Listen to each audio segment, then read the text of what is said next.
Hello everyone, welcome back to all of you in this video. दोस्तों, आज की video में निकालेंगे differential equation for streamline in cylindrical and spherical coordinate. सबसे पहले हम जानेंगे कि जो हमारा स्ट्रीमलाइन निकालने का फॉर्मूला होता है वो क्या होता है। हमारी जो स्ट्रीमलाइन है वो निकलती है वेलोसिटी वेक्टर का क्रॉस प्रोडक्ट करते हैं पोजीशन वेक्टर के साथ और उनका क्रॉस प्रोडक्ट होता है 0 के इक्वल। इसको मान लेते हैं इक्वेशन 1। इससे हमारा क्या निकलता है, इक्वेशन ऑफ स्ट्रीमलाइन इससे हमारी निकलती है। यहाँ पर जो हमारा क्यू है वो हम लिख देते हैं। क्यू हमारा वेलोसिटी वेक्टर है। यहां पर हमारा आर है वो हमारा क्या है, पोजीशन वेक्टर।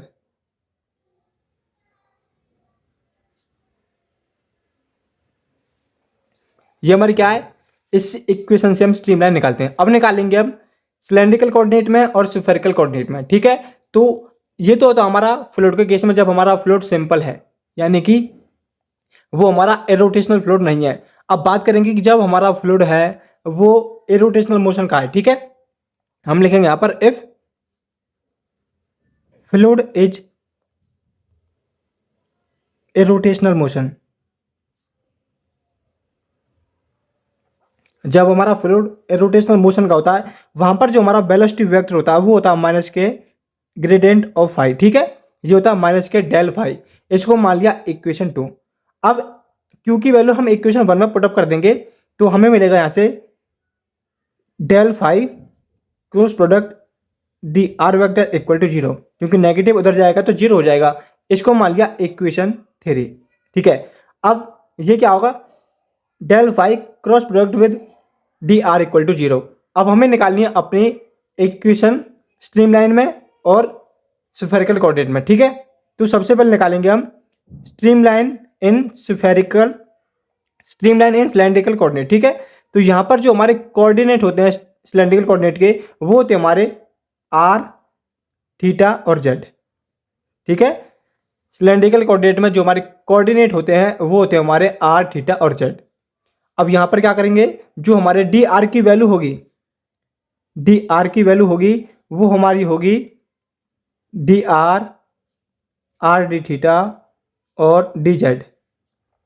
ठीक है, ये तो हमारा डी आर की वैल्यू, लेकिन हमें चाहिए डेल फाई की वैल्यू, और हमारा जो डेल फाई होगा उसे बोलते हैं हम ग्रेड फाई। ठीक है, GRAD ग्रेड फाई। उसकी वैल्यू हमारे पास होगी करली फाई अपॉन करली आर, होगा 1/r curly phi upon curly theta, और एक होगा हमारा करली फाई अपॉन करली जेड। ठीक है, डी आर की वैल्यू हमारे पास है, ग्रेड फाई की वैल्यू हमारे पास है। इक्वेशन 3 में वैल्यू पुटअप कर देंगे। हमको लिखना है फ्रॉम इक्वेशन 3। वैल्यू पुटअप करेंगे तो हमें मिलेगा ऐसे करली phi upon curly are coma 1/r curly phi upon curly theta coma करली फाई अपॉन करली जेड का क्रॉस प्रोडक्ट करना है किसके साथ, इसके साथ D R, R D theta और डी जेड इक्वल 0 के। जब हम क्रॉस प्रोडक्ट करते हैं तो वहां पर हमारा लगता है डिटरमिनेंट का फॉर्मूला। यहां पर क्या करेंगे, हम डिटरमिनेंट निकालेंगे किसका, आई, जे और के। आई की वैल्यू क्या हमारे पास, सबसे पहले लेंगे हम इस वाले की, ये वाली पुट होंगी, यानी कि करली phi upon curly are 1/r, ये हमारा आर है, करली फाई अपॉन करली थीटा, यहाँ पर होगा curly phi upon curly Z.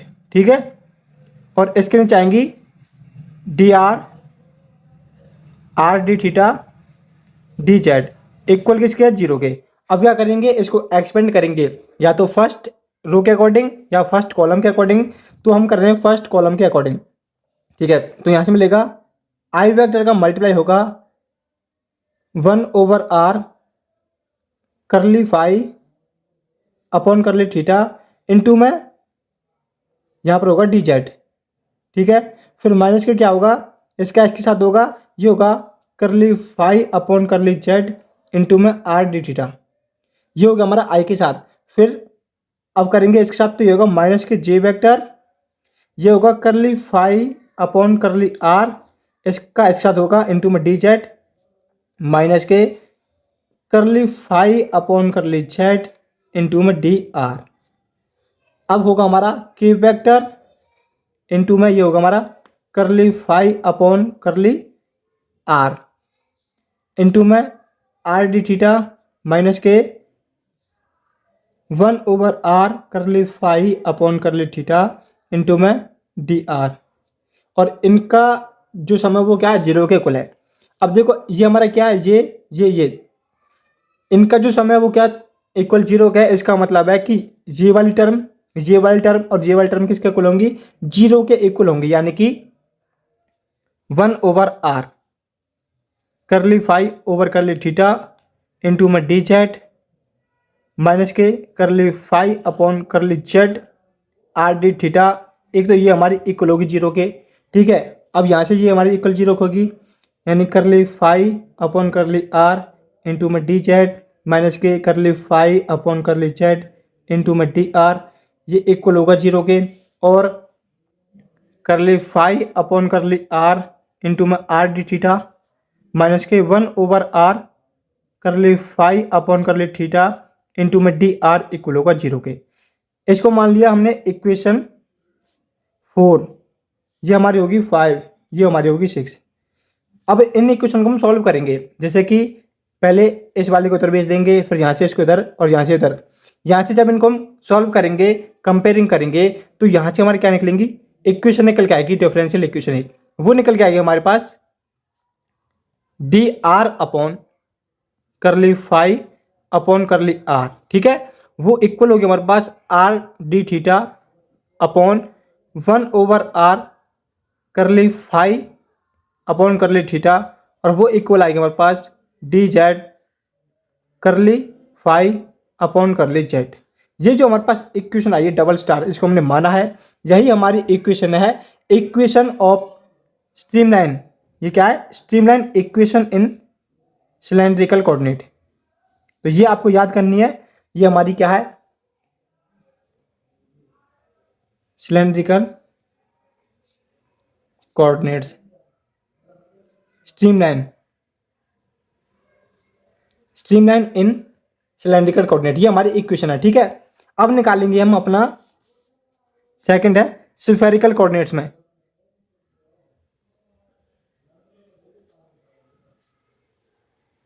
जो हमारे स्फेरिकल कोऑर्डिनेट्स के अंदर जो कोर्स होते हैं वो होते हैं हमारे पास आर थीटा और साई, ठीक है।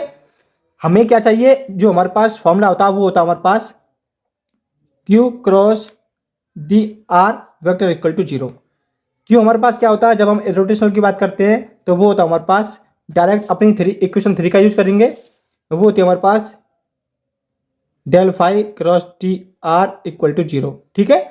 रोटेशनल के केस में यहाँ से हमारे पास सबसे पहले डी आर की वैल्यू हम निकालेंगे, वो क्या होगी, डी आर की वैल्यू यहाँ पर होगी हमारे पास डी आर डी थीटा, और ये होता है हमारे पास R sine theta D psi, ठीक है।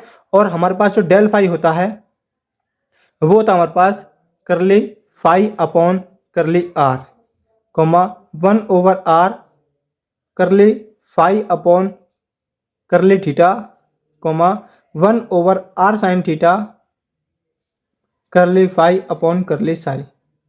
ये हमारे पास होगी डी आर डी फाई की वैल्यू। हमें क्या निकालनी है, अपनी स्ट्रीमलाइन निकालनी है स्फेरिकल कोऑर्डिनेट के अंदर। तो क्या होगा, हमें क्या निकालना है, इसकी वैल्यू और इसकी वैल्यू का आपस में क्रॉस प्रोडक्ट करना है।